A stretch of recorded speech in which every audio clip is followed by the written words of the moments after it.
Welcome students, फिर से आपका स्वागत है विवोक ऑनलाइन क्लासेस के अंदर। और जैसा कि मैं आप लोगों को बता रहा हूँ टैक्स के बारे में, और टैक्स में मैंने आपको बता रखा है इनकम टैक्स। और इनकम टैक्स में जो 5 जो हेड है अपने कौन कौन से है? Income from salary, income from house property, income from business and profession, income from capital gain and income from other sources. ये 5 जो हेड होते हैं उसमें जो पहला जो हेड होता है इनकम फ्रॉम सैलरी, वही वाला टॉपिक हमने चल रहा था। उसमें मैंने आपको सबसे पहले बताया था पे स्केल के बारे में, वेतनमान के बारे में बताया था। और उसके बाद आपको ध्यान हो लास्ट क्लास में मैंने आप लोगों को बताया लीव क्रेडिट, अर्जित जो अवकाश होता है उसके बदले जो आपको पैसा प्राप्त होता है तो उस पर क्या लगता है, उसका टैक्स का ट्रीटमेंट कैसे करते हैं, वो मैंने आपको पिछली क्लास के अंदर बताया था। तो आज उसी क्लास को हम कंटिन्यू करने वाले हैं। उसमें आपको मैं लीव क्रेडिट में आपको एक एग्जाम्पल के थ्रू, उदाहरण के थ्रू आपको वो कंसेप्ट क्लियर करवाऊंगा। तो मैं बात करता हूं पिछली क्लास तक की बात करता हूं। पिछली क्लास में हमने पढ़ा था कि लीव क्रेडिट का जो टैक्स का ट्रीटमेंट होता है वो कैसे होता है। जैसा कि मैंने आप लोगों को बताया था कि लीव क्रेडिट में बात करता हूं तो 2 प्रकार से अपन बात कर सकते हैं। यदि उसको पैसा मिलता है छुट्टियों का, यदि वो सेवा के दौरान है, यदि सर्विस कर रहा है और उसके दौरान यदि पैसा वो लेता है या मिलता है उसको, तो पूर्ण रूप से क्या हो जाएगा, वो कर योग्य हो जाएगा। यदि मैं बात करता हूं रिटायरमेंट के बाद, यदि वो सेवानिवृत्त होता है उसके पश्चात वो क्या करता है, उसको लीव क्रेडिट का पैसा मिलता है, तो उस केस में क्या होगा, यदि वो सरकारी कर्मचारी है तो पूरी की पूरी जो राशि होगी वो कर मुक्त हो जाएगी। और यदि वह गैर सरकारी कर्मचारी है तो निम्न में से जो सबसे कम होगा वो होगा कर मुक्त, और बाकी के अमाउंट पे क्या लग जाएगा, टैक्स लग जाएगा। और मैंने आपको इन सभी चीजों के बारे में बता भी था कि लीव क्रेडिट कैसे निकालते हैं, एएमएस क्या होता है, लीव कंज्यूम क्या होता है, उसका पूरा का पूरा मैंने आपको पिछली क्लास में मैं आपको बता चुका हूं। वापस हम उस चीज को रिवाइज के तौर पे देखेंगे एक उदाहरण में। तो नेक्स्ट हम बात करते हैं, आज उदाहरण की बात करता हूं। आपको स्क्रीन पर एक उदाहरण नजर आ रहा होगा। तो उससे पहले आप लोगों को क्या करना है, उससे पहले आपको क्या करना है, जो मैंने आपको चीजें बताई है, जो स्टेप बताई, स्टेप को फॉलो करना है। स्टेप को फॉलो कैसे करेंगे, जैसा कि मैंने आपको पिछली क्लास में बताया था कि जो मैंने आपको अलग अलग मेथड बताए थे, अलग अलग स्टेप बताई थी, उस स्टेप में आपको पीछे से स्टार्ट करना है। पीछे से स्टार्ट करने का मतलब क्या होता है, सबसे पहले आपको करना है चारों स्टेप का माइंड में चल जानी चाहिए कि मैंने क्या बताया था। आपका अमेंडमेंट जो भी होता है, टैक्स का जो ट्रीटमेंट होता है, आपके माइंड में चलना चाहिए। यदि लीव क्रेडिट की बात आती तो क्या होगा, लीव क्रेडिट की बात आती तो सबसे पहले देखना है कि उसको जो पैसा मिल रहा है वो कैसे मिल रहा है, सर्विस के दौरान मिल रहा है कि सर्विस के पश्चात मिल रहा है। पहली बात तो ये हो गई। दूसरी बात, यदि वो सर्विस के पश्चात मिल रहा है तो क्या होगा, तो 2 ऑप्शन हमारे सामने होंगे, कौन सा होगा, सरकारी है या फिर गैर सरकारी है। सरकारी है तो कोई दिक्कत वाली बात ही नहीं है क्योंकि पूरी की पूरी राशि हो जाएगी कर मुक्त। लेकिन यदि वो गैर सरकारी है तो उस केस में क्या होगा, उस केस में क्या होगा, निम्न में से जो कम होगा वो कर मुक्त हो जाएगा। निम्न में से कम का मतलब क्या होता है, 4 पॉइंट मैंने आप लोगों को बताए थे। उसमें पहला पॉइंट क्या था, leave credit at the time of retirement, उसकी छुट्टियां जमा थी सेवानिवृत्ति के समय, वो आपको ध्यान रखना पड़ेगा, इनटू एएमएस। इन दोनों की आपको कैलकुलेशन करना है, मैंने आपको बताया था।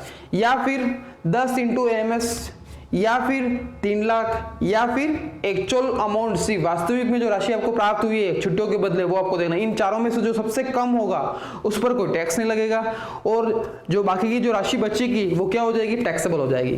कंप्लीट यहां तक। उसके बाद मैंने आप लोगों को बताया था, मैंने आपको बताया था कि लीव क्रेडिट का अपन को कैसे निकालना पड़ता है as per ITR, income tax rules के हिसाब से लीव क्रेडिट जो होती है वो कैसे निकालते हैं। तो आपको पता है, मैंने आपको उसमें एक फॉर्मेट बताया था। उस फॉर्मेट में मैं आपको बता भी देता हूँ, साथ ही साथ ये वाला फॉर्मेट मैंने आप लोगों को बताया था।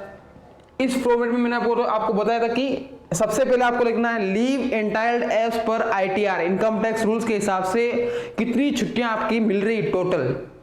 तो आपको कैसे पता था, मैंने बताया था आपको कि इनकम टैक्स के हिसाब से प्रति वर्ष 1 माह की छुट्टी क्या होती है, स्वीकृत होती है, जो एप्लीकेबल होती है। जितने साल नौकरी की उसको 1 से मल्टीप्लाई कर देंगे तो ऑटोमेटिकली क्या होगा, पहला वाला पॉइंट क्या हो जाएगा, क्लियर हो जाएगा। सेकंड वन, उसमें से 2 चीजों को लेस किया जाता है। उसमें से पहला जो लेस होता है वो होता है लीव इन कैश, यानी उसका मतलब क्या होता है, उसने क्या करा है, उन छुट्टियों के बदले पैसा उठा लिया है, ठीक है, तो वो उसको में से लेस करना है। दूसरा क्या, दूसरा आपको उसमें से लेस करना पड़ेगा लीव कंज्यूम, उसने कितनी छुट्टियां उपभोग कर ली, उपयोग में कर ली है, तो उन छुट्टियों को आपको लेस करना। तो उसके बाद आपका नेट जो होगा लीव क्रेडिट आ जाएगा, किसके हिसाब से आ जाएगा, इनकम टैक्स के हिसाब से आ जाएगा। तो पहली बात और दूसरी बात होगी इनकम टैक्स के हिसाब से। अब मैं बात करता हूं, मान लो कि क्वेश्चन के अंदर या फिर जो भी सामने ट्रांजैक्शन हो रहा है उसमें लीव कंज्यूम नहीं दे रखा है तो हमें क्या करना पड़ेगा, यदि नहीं दे रखा है तो उसको भी क्या कर सकते हैं, गणना कर सकते हैं। वो गणना कैसे हुई, जैसे इनकम टैक्स रूल्स के हिसाब से चला वैसे किसके हिसाब से चल जाएगा, सर्विस रूल्स के हिसाब से चल जाएगा। सर्विस रूल्स का मतलब क्या होता है, जो कोई भी कर्मचारी है जिस कंपनी में काम करता था उसके नियम क्या आते हैं, उसके नियम के अनुसार उसको छुट्टियां कितनी मिल रही थी, टोटल छुट्टियां लिखनी है, उसमें से लीव इनकेश को वापस से माइनस करना है, जो ऊपर माइनस किया वही वाला। और दूसरी बात, उसमें से जो छुट्टियां डिक्लेयर दे रखा होगा आपकी इतनी छुट्टियां जमा है सर्विस रूल्स के हिसाब से, उसको भी इसमें से माइनस करना है। तो उसके बाद जो अपने पास आएगा, जो मंथ आएंगे वो कहलाएगा लीव कंज्यूम्ड वाला, और इसके अमाउंट को फिट करना है यहाँ पे। मैं आपको एग्जाम्पल के थ्रू बताने वाला हूँ। लास्ट और फाइनली मैंने आपको बताया था एमएस के बारे में, ये मैंने आपको बता ही दिया। एमएस का मतलब क्या होता है, एमएस का मतलब होता है एवरेज मंथली सैलरी, यानी जो व्यक्ति रिटायरमेंट होता है उसके पूर्व के 10 माह का आपको वेतन निकालना पड़ेगा, औसत वेतन निकालना पड़ेगा, जिसे हम कैसे कहते हैं, उसको कहते हैं एएमएस कहते हैं। सैलरी में क्या क्या आने वाला है, सैलरी में आने वाला basic salary plus dearness allowance, इसको बोलते हैं महंगाई भत्ता, आपने नाम भी सुना होगा महंगाई भत्ते के बारे में, प्लस कमीशन ऑन सेल, जो भी विक्रय होता है उस पर जो कमीशन होता है उस कमीशन की राशि को यहाँ पे लिखनी है, और 10 महीने का निकालना आपको औसत, और जो भी अमाउंट होता है उसको अपन आगे फिट कर लेंगे। कंप्लीट। तो स्टार्ट करते हैं, आज की क्लास की बात करता हूं, एक छोटा सा एग्जांपल, उस एग्जांपल के थ्रू अपन समझेंगे उन चारों जो स्टेप है उसकी बात करता हूं। जैसा कि इस क्वेश्चन के अंदर दे रखा है कि राज एक कंपनी से 15 वर्ष की सेवा करने के पश्चात 31 अक्टूबर 2019 को सेवानिवृत्त हुआ, यानी वो रिटायरमेंट हो चुका है 31 अक्टूबर 2019 को, इस चीज को भी नोट करना है। सेवानिवृत्ति के समय उसका मूल वेतन था 18,000 रुपये मासिक, तथा महंगाई भत्ते के रूप में मूल वेतन का 10% प्राप्त होता था। जो भी मूल वेतन है उसका 10% किसके रूप में प्राप्त हो रहा था, उसको महंगाई भत्ते के रूप में प्राप्त हो रहा था। उसके साथ ही क्या हो रहा है, उसके साथ ही क्वेश्चन बोल रहा है कि नियोक्ता की ओर से प्रति वर्ष 1.5 माह, हर साल का 1.5 महीने का अवकाश क्या मिल रहा है, उसको मिल रहा है कंपनी की ओर से उस कर्मचारी को, यानी राज को। उसने 4 माह का अवकाश क्या कर लिया, नकद में प्राप्त कर लिया, एवं उसके खाते में 11 माह की छुट्टियां क्या है, जमा है। उसे अर्जित अवकाश वेतन के बदले 2 लाख रुपए प्राप्त हुए। और लास्ट फाइनल पूछा, कर मुक्त एवं करियों की राशि की आपको क्या करनी है, गणना करनी है। तो ये तो क्वेश्चन पूरा है। अब आपको इसका सारांश बनाना, समरी बनानी है। समरी कैसे बनाएंगे, सबसे पहले आपको देखना है, जैसे मैं बोलता हूं हमला करो, किस पे हमला करना है, क्वेश्चन पे अटैक करना है अपने को। क्वेश्चन पे अटैक करना कैसे करेंगे, सबसे पहले देखो आपकी काम की चीजें कौन कौन सी, इसको पकड़ना है। सबसे पहले वो रिटायरमेंट हो रहा है, ये रिटायरमेंट को मैंने हाईलाइट कर लिया। कितने साल की सर्विस की इसने, 15 साल की सर्विस की है, कंप्लीट है। उसके बाद आपको वेतन की जरूरत पड़ेगी, तो अपने को मूल वेतन भी मिल चुका है, देखो आप लोग, कंप्लीट है तक। उसके बाद क्या, उसके बाद मैंने आपको तो मूल वेतन में क्या क्या आता, मूल वेतन आता प्लस महंगाई भत्ता आता। चलो महंगाई भत्ता भी दे रखा है, इसने दे रखा महंगाई भत्ते के रूप में 10% प्राप्त होता है, जो भी मूल वेतन है उसका। फिर प्लस क्या होता है, कमीशन ऑन सेल, इसमें तो कुछ दे ही नहीं रखा तो छोड़ दो, जो नहीं दे रखा उसको छोड़ना है। फिर क्या बोल रहा है, नियोक्ता की ओर से उसको प्रति वर्ष 1.5 माह का क्या मिल रहा है, उसको अवकाश मिल रहा है। ये भी काम कीजिए, क्योंकि आपको ध्यान हो तो मैंने आपको बताया लीव कंज्यूम जो निकालते हैं, वापिस मैं आपको बताऊंगा अभी कैलकुलेशन करके, तब आपको इसकी जरूरत पड़ने वाली है। फिर उसने 4 माह का अवकाश नकद में प्राप्त कर लिया। जैसा कि मैं आपको बोल रहा हूँ, मान लो उसको कुछ जरूरत पड़ रही है, पैसों की जरूरत पड़ी, तो उसने क्या कर, छुट्टियों के बदले पैसा उठा लिया। कितने महीने का पैसा उठाया, 4 महीने का। उसके बाद उसके खाते में 11 माह की छुट्टियां क्या है, जमा है। यदि सर्विस रूल्स के हिसाब से देखा जाए तो उसके खाते में छुट्टियां भी जमा हो चल रही है, कितने महीने की, 11 महीने की। और सिंपल सी बात है, 15 साल नौकरी की है, 4 महीने की छुट्टियां ली तो 11 महीने आएगा, नॉर्मल वैसे देखे तो उसकी बात कर रहा हूं मैं। तो छुट्टियां हो गई 11 महीने की, और जब वो रिटायरमेंट हुआ था तो उसको छुट्टियों के बदले जो पैसे मिले थे वो कितने हो गए, 2 लाख रुपए, जिसको कहते हैं एक्चुअल अमाउंट रिसीव्ड। तो एक छोटी सी समरी अपने पास आ चुकी है। अब इसके बिहाफ पे हम क्या करने वाले, इस क्वेश्चन को सोल्व आउट करने वाला है। तो करना क्या है, सबसे पहले इसको साइड में दे देता हूं ऐसे। तो जैसा मैंने आपको बताया, सबसे पहले आपको स्टेप बाय स्टेप काम करना है, आपको नीचे से चलना है। नीचे से मतलब क्या होगा, आपको जो टैक्स का ट्रीटमेंट मैंने आप लोगों को बताया उसको फॉलो करें। सबसे पहले क्या बताया उसको सबसे लास्ट में करें, और सबसे लास्ट में जो बताया उसको सबसे पहले करना है, उल्टा चलेंगे अपन। तो सबसे पहले जिसमें मैंने आपको बताया था कैलकुलेशन ऑफ एमएस,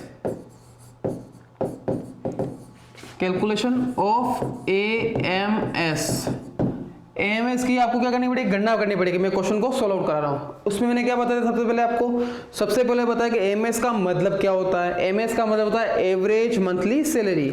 जब वो व्यक्ति सेवानिवृत्त होता है तो सेवानिवृत्ति के पूर्व के 10 महीने का आपको औसत वेतन निकालना है।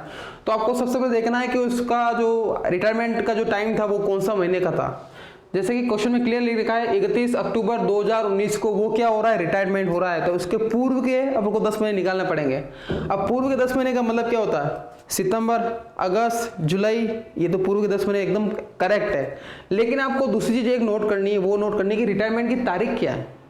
यदि वो 1 तारीख को रिटायरमेंट होता, 1 अक्टूबर को रिटायरमेंट होता, तो आपको करना सितंबर से स्टार्ट करना पड़ता।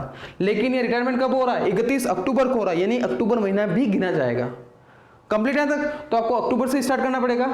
तो यहाँ पे लिख देता हूं मैं अक्टूबर, उससे पीछे सितंबर, उल्टा चलना अपने को। सितंबर से पहले क्या आता है, अगस्त, फिर जुलाई, जून, मई, अप्रैल, मार्च। 10 महीने हुए कि नहीं हुए, ये हो गए 10 महीने, हो गए 10 महीने। आपने क्या करा, अक्टूबर से, अक्टूबर को मैंने इसलिए गिना क्योंकि उसकी जो डेट थी रिटायरमेंट की वो कौन सी थी, 31 तारीख थी। यानी वो पूरे महीने, उस महीने में उसने काम किया, रिटायरमेंट से पहले उसने पूरा महीने काम किया था। इस वजह से मैंने अक्टूबर को भी लिया। यदि वो 1 अक्टूबर को क्या होता, रिटायरमेंट होता, तो उस केस में क्या होता, उस केस में अपन को अक्टूबर को गिनने की कोई जरूरत ही नहीं थी। अपन क्या करते, सितंबर से गिनते। तो आप सोचोगे सर मान लो 1 तारीख को भी रिटायरमेंट नहीं हो, 31 तारीख को भी रिटायरमेंट नहीं हो और बीच में रिटायरमेंट हो गया तो क्या होगा। तो मैं आपको बताना चाहूंगा कि नॉर्मली ऐसा नहीं होता है। रिटायरमेंट की जो डेट होती है या तो एक ही होगी या फिर 31 ही होगी। आप नॉर्मली इस चीज को नोट करना, जो भी रिटायरमेंट होता है तो क्या बोलता है, अक्टूबर महीने लास्ट है मेरा नवंबर महीने लास्ट है, वैसे बोलता है ना कि ये बोलता है 15 नवंबर लास्ट है, 18 नवंबर लास्ट है, ऐसा नहीं कहा जाता। या तो फिर क्या होगा, 1 तारीख को यानी 31 तारीख को रिटायरमेंट हो रहा है, नॉर्मल सी बात क्या होती है 31 या 30 जो भी होता है, मंथ के हिसाब से बात कर रहा हूँ, तो उसके हिसाब से वो क्या होता है, रिटायरमेंट होता है। तो इस क्वेश्चन के हिसाब से क्या हो रहा है, 31 अक्टूबर, तो अक्टूबर से गिन के मैंने क्या 10 महीने का निकालते हैं, 10 महीने यहाँ पे लिख दिए मैंने, तो मुझे पता लग गया कि रिटायरमेंट से पूर्व के 10 महीने कौन कौन से।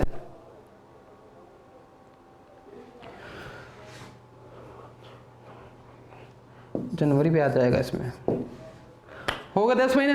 अब बात करते हैं इन 10 महीनों की, बात करते हैं इन 10 महीनों में उसको वेतन कितना मिला था।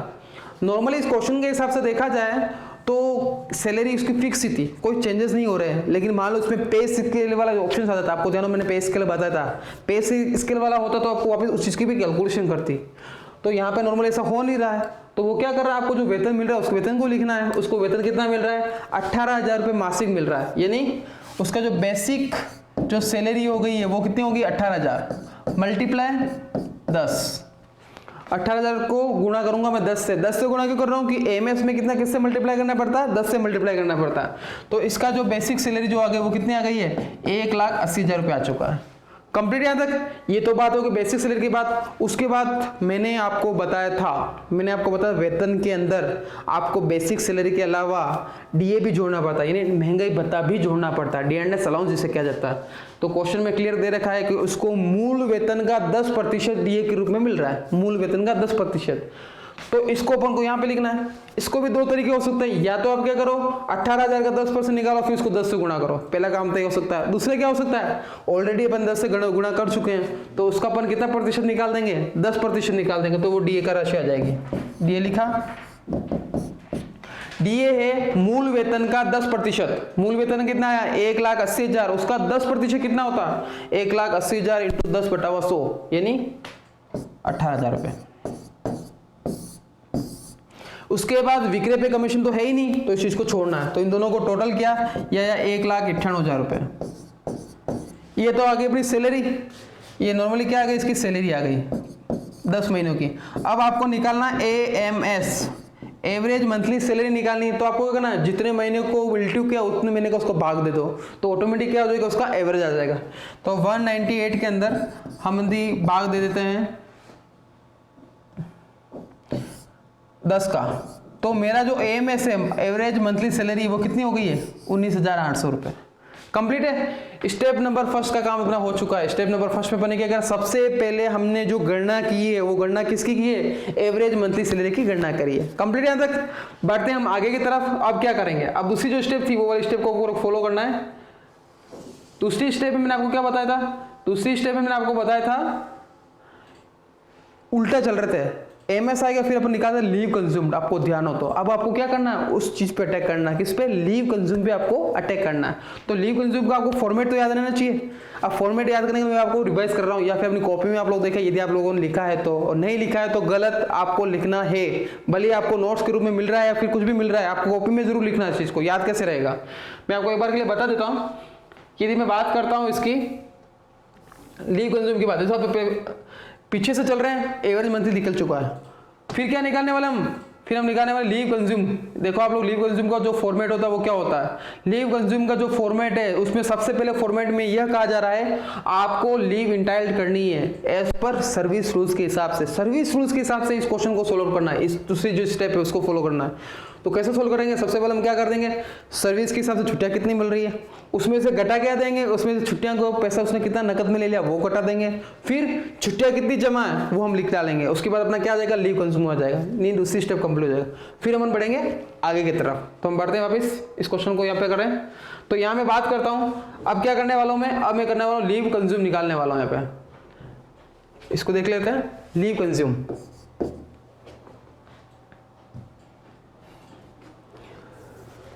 यहाँ कैलकुलेशन में कर रहा हूँ लीव कंज्यूम की, तो आपको भी क्या करना है, इसको साइड में लिख देना है, कैलकुलेशन ऑफ लीव कंज्यूम। जरूरत के हिसाब से क्वेश्चन में क्लियर दे रखा हो तो आपको लिखने की जरूरत नहीं है, यदि क्वेश्चन में नहीं दे रखा है तो आपको इस चीज को निकालना पड़ेगा, इसको निकालना पड़ेगा। तो कैसे निकालेंगे वो मैं आप लोगों को बता रहा हूँ। तो सबसे पहले आपको करना है क्या, सबसे पहले आपको लिखना है leave entitled, leave entitled as per service rules, as per service rules. Service rules के हिसाब से उसको छुट्टियां कितनी मिल रही है वो आपको निकालनी पड़ेगी। अब देखते हैं हम सर्विस रूल्स के हिसाब से उसको छुट्टियां कितनी मिल रही है और उसने कितने साल नौकरी की है। तो मैं बात करता हूं कि सर्विस रूल्स के हिसाब से बात कर रहा हूं मैं यहाँ पे, आप लोग क्वेश्चन फिर से बता रहा हूं। ये देखिए आप लोग, क्वेश्चन में क्या कहा गया है, क्वेश्चन में ये बोला गया है कि उसको सर्विस रूल्स के हिसाब से देखा जाए। दिख रहा होगा आपको स्क्रीन के ऊपर, सर्विस रूल उसके हिसाब से उसने 15 साल नौकरी की है और 1.5 माह यानी 1.5 माह का उसको क्या मिलता है, अवकाश मिलता है। साल में 1.5 माह की छुट्टियां मिल रही है। कितने साल नौकरी की उसने, आपको पूरे साल का निकालना है, पूरे सेवानिवृत्ति तक के काल का निकालना है। तो 15 को हम मल्टीप्लाई कर देंगे 1.5 से। मल्टीप्लाई क्यों कर रहे हैं, साल की 1.5 महीने की छुट्टी है तो टोटल उसने कितने साल नौकरी की है, 15 साल उसने नौकरी की है। तो मल्टीप्लाई बाय 15, तो जो भी अमाउंट आता है, जो भी कैलकुलेशन होकर जो आती है, डिजिट आती है, उस डिजिट को आप उस फॉर्मेट में लिखना पड़ेगा।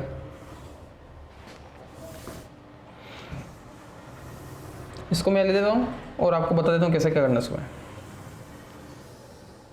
तो हम बात करते हैं यहाँ पे, आपको दिख रहा होगा यहाँ पे कैसे क्या करना है, leave entitled as per service rules. तो उसने जितने साल नौकरी की है उसके हिसाब से आपको यहाँ पे लिखना पड़ेगा कितने साल नौकरी की है। जैसा कि मैं आपको बता रहा हूँ 15 साल इसने नौकरी की है, तो आपको 15 को मल्टीप्लाई करना है जितनी छुट्टियां मिल रही थी उसके हिसाब से। उसको छुट्टियां मिल रही थी, मैं बात करता हूँ 15 साल उसने नौकरी की है, उसको मल्टीप्लाई करना 1.5 से। 1.5 से मल्टीप्लाई क्यों किया, क्योंकि उसको 1.5 महीने की छुट्टियां मिल रही साल भर की। तो इसको मैं मल्टीप्लाई करता हूं तो उसके बाद जो अमाउंट आता है उसको अपन क्या लिख देंगे सामने की तरफ, जो भी डिजिट हो, अमाउंट नहीं बोल सकता हूं, उसको मैं मंथ बोलूंगा। नॉर्मली अपन मंथ की गणना कर रहे हैं इस वजह से। तो 15 मल्टीप्लाई 1.5, तो ये जो डिजिट आ गई वो होगी 22.5। आप लोग चेक करके देख सकते हैं कितना आ गया, 22.5। ठीक है, 15 को मल्टीप्लाई किया 1.5 से, ये तो बात होगी यहाँ पे। उसके बाद आप लोगों को ध्यान हो तो लीव लेस करते हैं हम, लीव इन कैश। उसने कितने महीने की छुट्टियों का पैसा नकद में प्राप्त कर लिया है, नकद में उठा लिया। जैसा कि मैंने क्वेश्चन के हिसाब से आप लोगों को बता रखा, उसने 4 महीने का छुट्टियों का पैसा उसने नकद में प्राप्त कर लिया।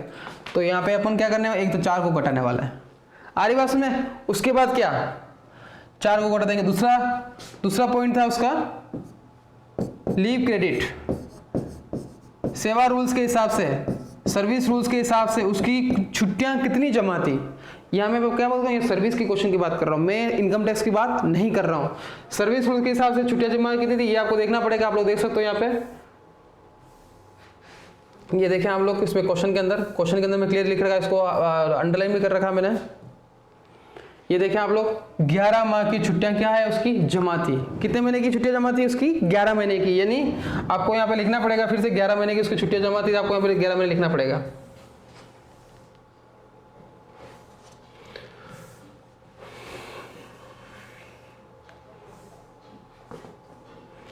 तो यहां हो गया 11 कंप्लीट यहां तक।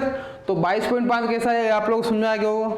4 कैसा आया वो आप लोगों को समझ में आएगा, छुट्टियों का पैसा नकद हो रहा वो समझ में आ गया होगा। लीव क्रेडिट जमा कितनी है, 11 है, तो ये हो गया। तो 11 + 4 कितना हो गया, 15। कितना हो गया, 15 हो गया। तो 22.5 में से 15 को हम यदि लेस करते हैं तो अपना जो अब आती है डिजिट आती है वो कितनी आती है, 7.5। तो जो 7.5 आया वो अपने लिए क्या है, वो अपने लिए है जो हम निकाल रहे हैं। हम क्या निकाल रहे हैं, लीव कंज्यूम को निकाल रहे हैं। कहाँ जरूरत पड़ेगी, थर्ड स्टेप के अंदर जरूरत पड़ेगी। तो यहाँ अपना आ गया लीव कंज्यूम्ड, लीव कंज्यूम्ड।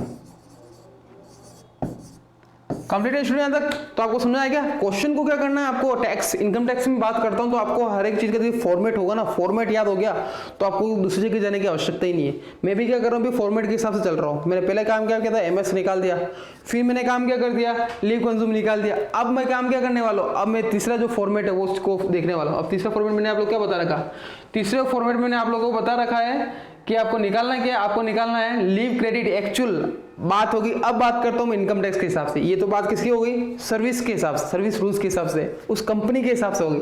अब मैं बात करता हूं लीव क्रेडिट एज पर आईटीआर के हिसाब से।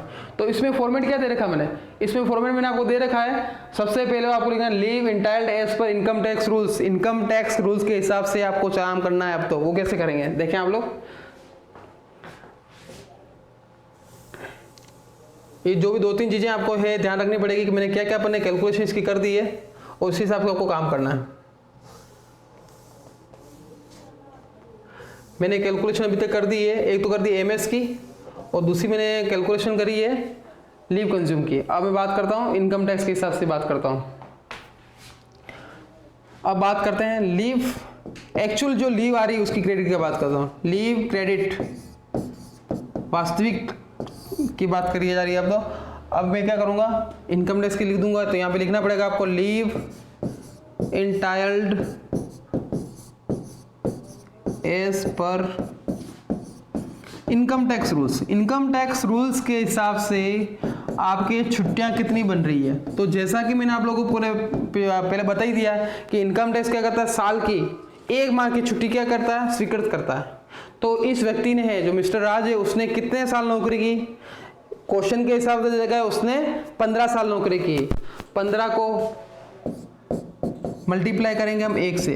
1 से क्यों कर रहे हैं, क्योंकि इनकम टैक्स बोलता है साल की 1 महीने की छुट्टी हम कर रहे हैं, अलाउ कर रहे हैं। तो 15 को मल्टीप्लाई कर दिया 1 से, तो यहां अपना आ चुका 15 कंप्लीट है। उसमें से आपको लेस करना है, क्या लेस करना है, जैसा कि मैंने आपको बता रखा फॉर्मेट के हिसाब से leave in cash.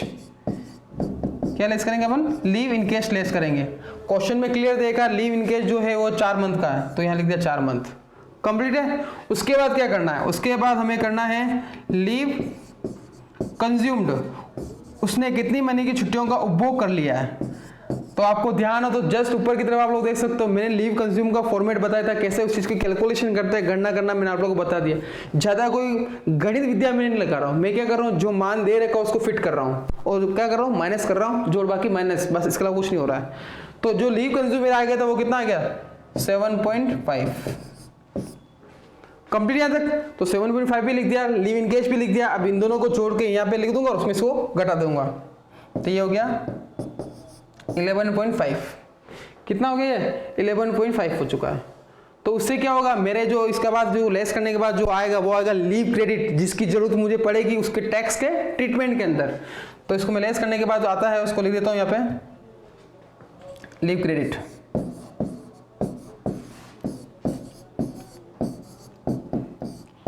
Leave credit at the time of retirement. Actual की बात की जा रही है यहाँ पे, और क्वेश्चन में वैसे जो दे रखा है वो सर्विस रूल्स के हिसाब से दे रखा है। आपको सर्विस रूल्स को सहयोग लेते हुए, सहायता लेते हुए आपको जानना है इनकम टैक्स के हिसाब से, क्योंकि अपन इनकम टैक्स पढ़ रहे हैं इस वजह से।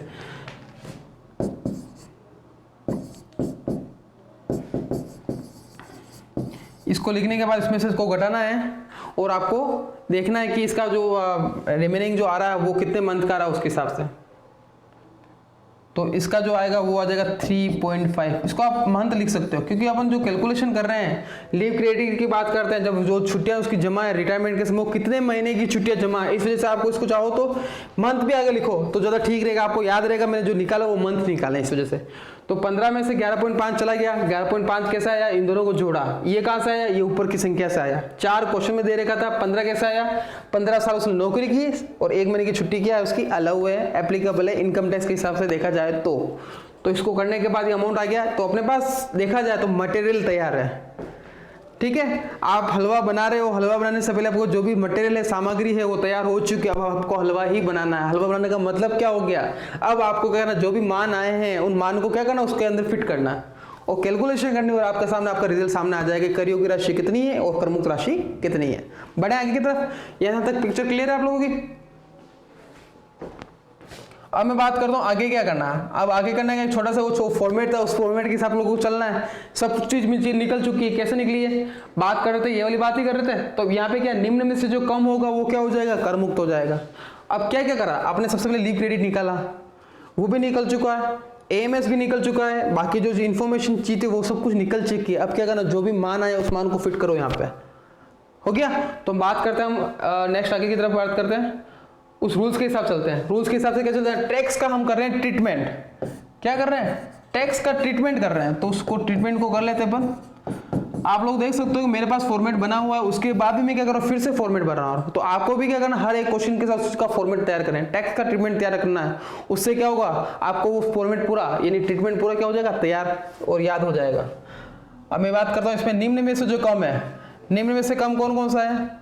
जैसे पहली बात करते हैं लीव क्रेडिट मल्टीप्लाई AMS, पहला काम तो ये था। या फिर दूसरी चीज क्या थी, दूसरी चीज थी अपनी 10 × MS। या फिर तीसरी चीज क्या थी अपनी, तीसरी चीज थी जो इनकम टैक्स फिक्स कर रखा, उसने अमाउंट फिक्स कर रखा, कितना कर रखा, 3 लाख रुपए फिक्स कर रखा। उसके बाद चौथी चीज क्या थी, चौथी चीज में थी और की बात करता हूं, चौथी थी actual amount received, actual amount received. अब ये जो भी जानकारी जो अपने लिखा था वो कहाँ से मिलेगा, तो इसको निकालने का मैंने आपको तरीका भी बता दिया, इसकी गणना कैसे करते हैं वो मैं आपको बता चुका हूँ। तो आपको क्या ना, मान को फिट करना है। सबसे पहले देखो लीव क्रेडिट, अपने जो क्वेश्चन को सोल्व आउट किया उसमें लीव क्रेडिट कितनी आई थी, तो लास्ट जो चीज निकली अपनी लीव क्रेडिट, आप लोग देखो leave credit at the time of retirement कितना आएगा, 3.5। क्वेश्चन में 11 वो नहीं देखना, आपको ये देखनी है। तो 3.5 हो गया, तो आपको यहाँ पे लिखना है 3.5 मल्टीप्लाई AMS, ये भी अपने निकाल दिया। कहाँ निकाला, ये देख लो आप लोग, यहाँ निकाल रखा आपने, ये देखा आप लोग 19,800 रुपये निकाल रखे हैं। तो आपको इसी मान को यहाँ पे फिट करना है। यहाँ पे लिखा हमने 19,800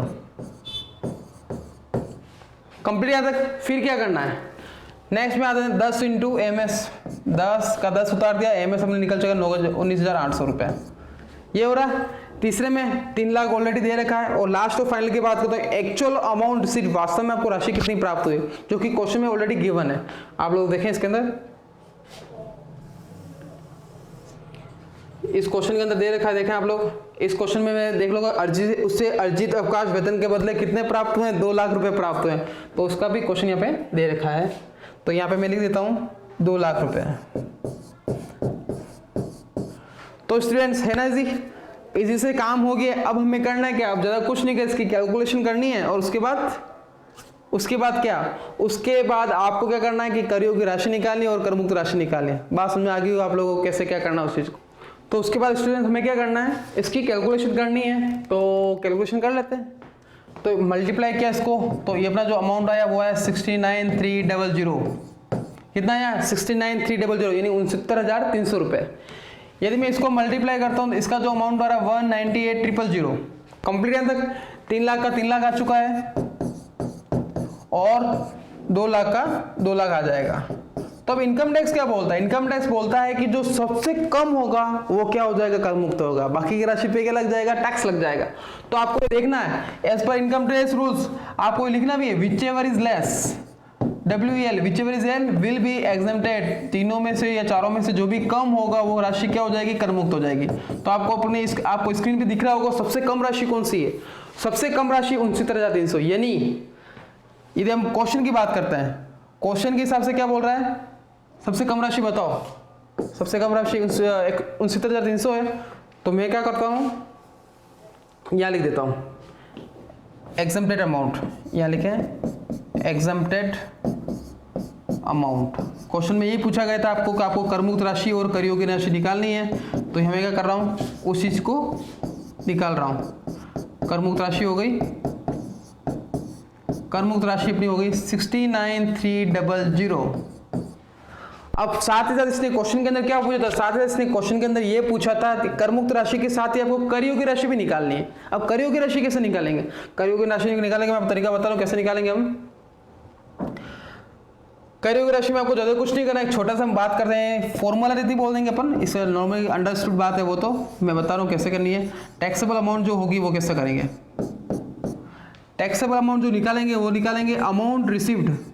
जो आपको अमाउंट रिसीव्ड हुआ है, अर्जित अवकाश हो गया, फिर XYZ कुछ भी होगा आने वाले क्लासों के अंदर, जो अमाउंट रिसीव्ड होता है उसमें से आपको एग्जेम्प्टेड अमाउंट को घटाना है। कौन सा अमाउंट को घटाना है? एग्जेम्प्टेड अमाउंट को, यानी कर मुक्त राशि को आपको घटाना है। तो उससे क्या होगा? उससे आपकी कर योग्य राशि निकल जाएगी।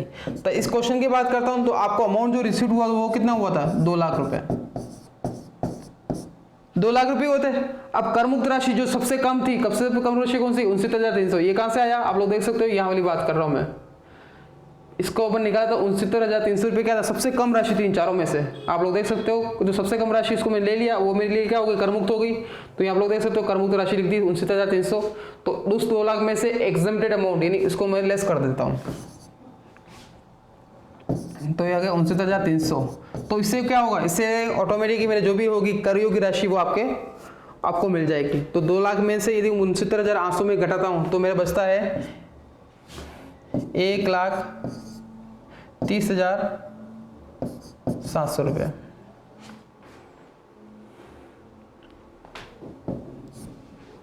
ठीक है, ये अपना क्या है? क्या टैक्सेबल अमाउंट कंप्लीट है। तो स्टूडेंट्स आप लोगों को क्लियर समझ में आ गया होगा कि यदि हमारे सामने ऐसी कोई कंडीशन आ जाए कि कोई कर्मचारी हो जो गैर सरकारी कर्मचारी, मैं प्राइवेट गवर्नमेंट सेक्टर की बात कर ही नहीं रहा हूँ क्योंकि गवर्नमेंट सेक्टर में तो माफ हो जाएगा। यदि कोई ऐसी क्वेश्चन आ जाए जब आपके सामने या फिर आपके आसपास कोई पड़ोसी हो जो प्राइवेट सेक्टर का आदमी हो, कोई भी पर्सन हो सकता है, यदि उसको अर्जित अवकाश के बदले कोई पैसा मिलता है और वो पूछता है कि टैक्स का ट्रीटमेंट कैसे करेंगे, तो आपको क्या करना पड़ेगा? टैक्स का ट्रीटमेंट ऐसा करना पड़ेगा। आपको ज्यादा लॉजिक लगाने की कोई आवश्यकता नहीं है। आपको जैसा मैंने फॉर्मेट बता रखा है स्टेप बाय स्टेप करोगे तो आपको कोई भटकने की जरूरत ही नहीं है। कंप्लीट है। भटकने का मतलब क्या होगा? आपको इतना सोचने की आवश्यकता नहीं पड़ेगी। आपको मैंने क्या बता रखा है? जो फॉर्मेट बता रखा है उस फॉर्मेट को फॉलो करना है। फॉर्मेट बता दिया, अब क्या करना? अब पीछे से चलो आप लोग। पीछे से मतलब क्या? सबसे पहले एमएस करना है, फिर लीव कंज्यूम करना है, फिर क्या करना है? लीव क्रेडिट करना है, और लास्ट में क्या करना है? उसका टैक्स का ट्रीटमेंट करना है। उसके बाद आपके पास हम देख सकते हो इस टाइप से क्या हो जाएगी? उस चीज की राशि आ जाएगी। कंप्लीट है। तो स्टूडेंट्स ये था लीव क्रेडिट। यदि अर्जित अवकाश के बदले आपको कोई वेतन मिलता है तो उस केस में उसका टैक्स का ट्रीटमेंट कैसे किया जाए। आने वाली क्लासों के अंदर ऐसे जैसे इंटरेस्टिंग जो चैप्टर हैं वैसे मैं आगे लेता हूँ और आपको धीरे धीरे पता चल जाएगा कि इनकम टैक्स क्या हो रहा है, इनकम टैक्स में क्या क्या ट्रांजेक्शन्स होते हैं, कैसे कैसे अमेंडमेंट होते हैं, कौन कौन से रूल्स होते हैं। तब तक ले इसको प्रैक्टिस करें। धन्यवाद।